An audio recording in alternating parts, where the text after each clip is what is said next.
Bismillahirrahmanirrahim. Assalamualaikum warahmatullahi wabarakatuh. Selamat pagi kepada seluruh mahasiswaku, khususnya kelas PAI semester 4 untuk mata kuliah psikologi perkembangan anak. Ya baik, dikarenakan situasi dan kondisi yang tidak memungkinkan kita untuk saling bertatap muka, maka untuk perkuliahan di minggu ini kita akan lakukan dengan online. Insya Allah secara singkat, tetapi mudah-mudahan bisa memberikan materi yang sesuai dengan silabus yang akan saya sampaikan, sesuai dengan target silabus yang akan saya sampaikan di semester ini, insya Allah. Baik, kita akan lanjutkan untuk pertemuan kedua kita di psikologi perkembangan anak. Kita akan lanjutkan dengan materi di bab 2, yaitu tentang konsep dasar perkembangan dari buku yang ini ya, yang Profesor Dr. Samsus Yusuf. Kita akan lanjutkan materinya, konsep dasar perkembangan. Ya, jadi seperti yang saya sampaikan di minggu yang lalu, bahwa sebelum kita betul-betul mengetahui bagaimana fase-fase dari perkembangan seorang anak, kita harus tahu juga tentang konsep dasarnya. Kalau yang kemarin itu adalah tentang faktor-faktor atau konsep awal bagaimana kita mengetahui tentang perkembangan anak, tetapi untuk bab 2 ini tentang konsep dasarnya. Baik, yang pertama adalah perkembangan secara umum. Apa sih yang menjadi ciri bahwa seseorang itu berkembang? Yang pertama adalah di sini saya tuliskan sistematis. Apa itu sistematis? Sistematis itu adanya saling bekerja sama, atau bisa juga dikategorikan sebagai simultan ya. Kalau kemarin itu saya jelaskan simultan itu adanya pergerakan yang sama. Nah, kalau ini salah satu cirinya adalah sistematis, saling bekerja sama antara fisik dan juga psikis. Ya, itulah yang menjadi ciri dari seseorang itu berkembang. Antara fisik dan psikis. Fisik dia bertumbuh menjadi lebih tinggi atau menjadi lebih besar, artinya psikisnya mengikuti, akan menjadi lebih dewasa, baik itu dalam bersikap ataupun dalam berperilaku. Nah, lalu yang kedua adanya progresif. Apa itu progresif? Progresif itu adalah adanya proses maju, proses meningkat, proses berkembang dari sesuatu yang mundur dia menjadi lebih maju. Adanya hal-hal yang sifatnya progresif ya. Itulah ciri-ciri dari seorang organisme atau individu berkembang. Nah, lalu yang ketiga ada berkesinambungan. Apa itu berkesinambungan? Adanya hal-hal yang sifatnya beraturan, adanya aturan ya, aturan. Contohnya misalnya seorang anak pada saat dia baru lahir, dia tidak akan mungkin langsung berbicara. Normalnya tidak akan mungkin langsung berbicara. Adanya aturan-aturan atau tahapan-tahapan yang sesuai ya. Dia akan mengoceh terlebih dahulu. Mengoceh maksudnya dia kata-kata yang tidak jelas ya. Lalu juga dia mulai merangkak, menggulingkan badannya, lalu juga lama-lama dia bisa berjalan dan seterusnya.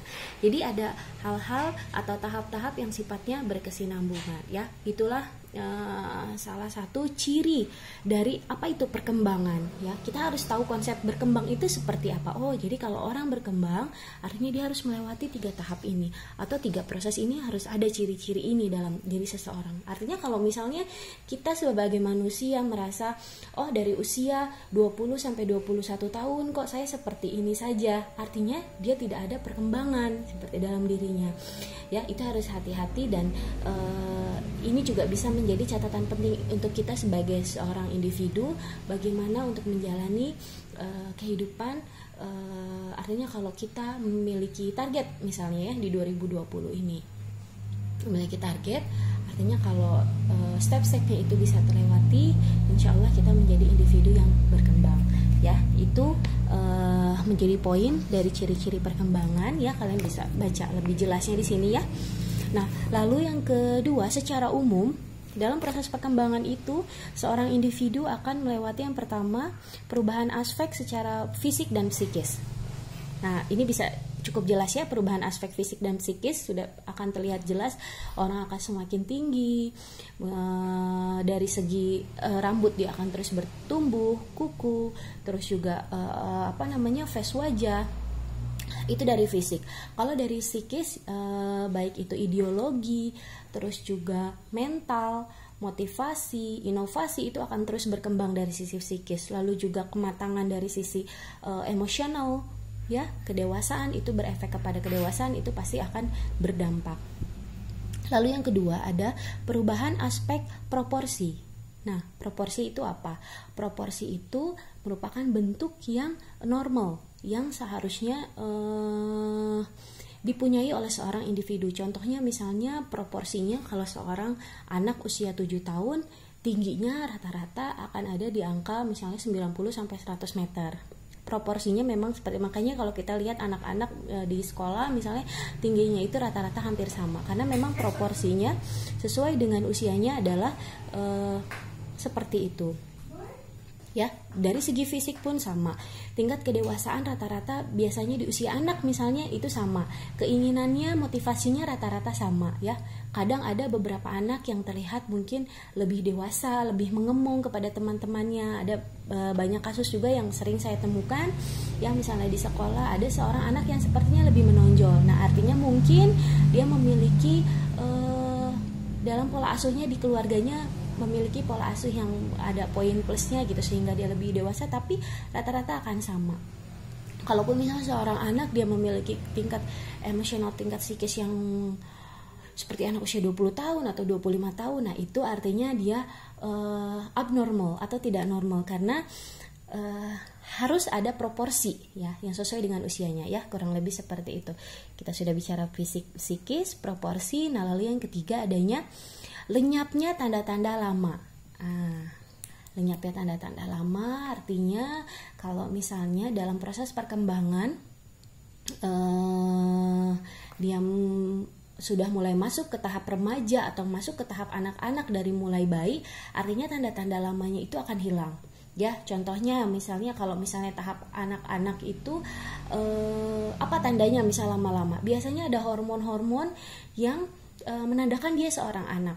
Ya, hormon misalnya hormon pineal itu yang menandakan bahwa anak akan ada tumbuh gigi susu. Nah, hormon ini hanya ada pada anak-anak karena akan memunculkan gigi susu. Nah, pada saat dia sudah mulai masuk anak, yaitu usia 7 tahun, gigi susunya akan hilang. Artinya hormon itu akan lama-lama menghilang, ya, sehingga adanya tanda-tanda baru.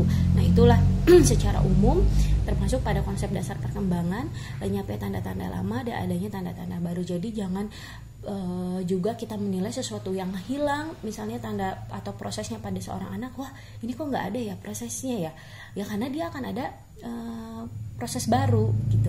Contohnya misalnya pada seorang bayi yang namanya proses merangkak hanya berapa 2-3 bulan lalu dilanjutkan dengan berdiri. Nah, artinya dalam prosesnya itu pun itu merupakan tanda-tanda lama yang ada efek baiknya gitu dalam proses itu. Contohnya mungkin kalau merangkak akan berefek pada adanya penguatan pada persendian-persendian. Itu untuk menyiapkan seorang bayi itu untuk bisa dia berjalan sehingga seluruh persendiannya sudah kuat. Ya, intinya dalam prosesnya itu pasti akan ada efek yang positif untuk perkembangan atau tahap selanjutnya.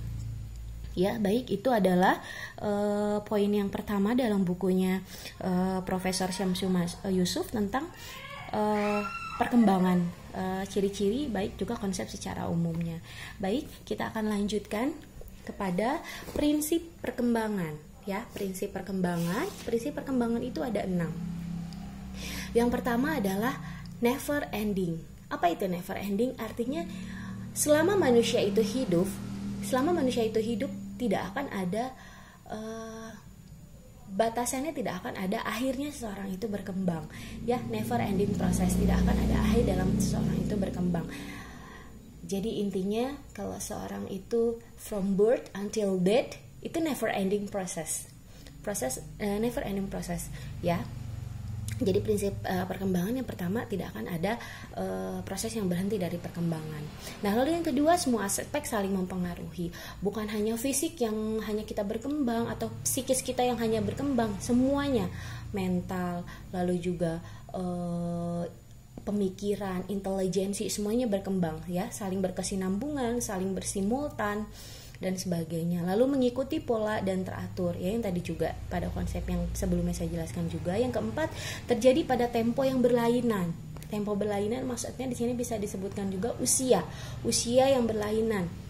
Nggak akan terjadi pada satu waktu secara bersamaan, ya. Tetap dia akan tetap berjalan berirama sesuai dengan tempo waktu yang berbeda. Lalu yang kelima, adanya setiap fase memiliki ciri khas, ya. Yang tadi saya sebutkan juga, pada usia-usia tertentu akan ada fase-fase yang memang ciri khasnya pada sesuai dengan proporsinya gitu, sesuai dengan usia pada umumnya. Nah, lalu yang terakhir adalah individu normal mengalami perkembangan, ya. Pada individu normal pasti akan